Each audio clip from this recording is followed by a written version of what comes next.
की जिंदगी का सच। पार्ट 6। मैं अक्सर सखी केंद्र के बारे में पढ़ती रहती और नीलम जी से कभी कभार बात कर लेती थी। उनकी आवाज में प्यार और जादू दोनों था, जिसने मुझे एक नई मीरा बना दिया था। मैं अब अपने बाप को अपनी बहन और माँ की हत्या में जेल भेजना चाहती थी।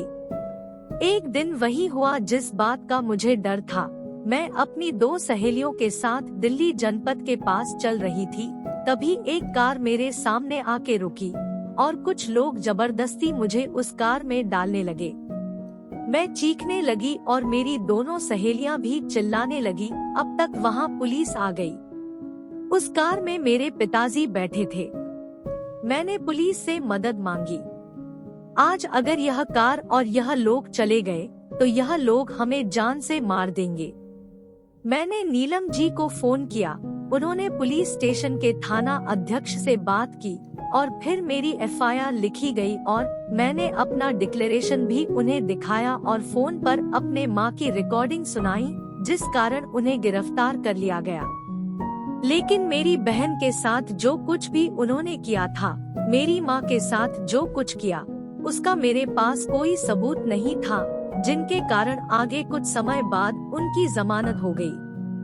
लेकिन मुकदमा चल रहा है और मुझे उम्मीद है कि मैं उन्हें सजा जरूर दिलाऊंगी। नीलम जी कहती है कि उन्हें इतिहास में कृष्णा भक्त मीरा का कैरेक्टर बहुत पसंद है। मीरा एक क्रांतिकारी महिला थी, जिन्होंने अपने युग में अपने तरीके से महिलाओं के साथ जिस तरह का अत्याचार होता था, उसका विरोध किया और बहुत समझदारी से भक्ति का मार्ग अपनाकर उस समय की राजशाही जुल्म और पितृसत्ता के खिलाफ अपना विद्रोह किया था। मैं और मेरी दोनों सहेलियां भी अगर किसी भी लड़की के साथ कुछ गलत हो रहा होता है और मुझे पता चलता है तो मैं मदद करती हूँ। बहुत ही जल्द कुछ समय बाद मैं चार्टर्ड अकाउंटेंट बन जाऊंगी। फिर मैं भी नीलम जी से समय समय पर ट्रेनिंग ले लेकर जो भी संभव हो सकेगा उनकी मदद करूंगी। आज मैं बहुत आभारी हूँ नीलम चतुर्वेदी जी और सखी केंद्र की। आप लोग कहीं पर भी हो, सखी केंद्र से जरूर जुड़े।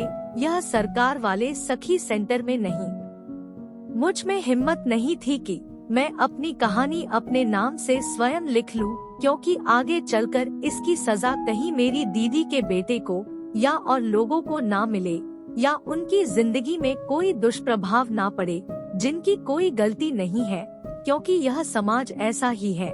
जिसकी गलती होती है उसे सजा नहीं देता, लेकिन जिसकी गलती नहीं होती है उन्हें जरूर सजा मिलती है।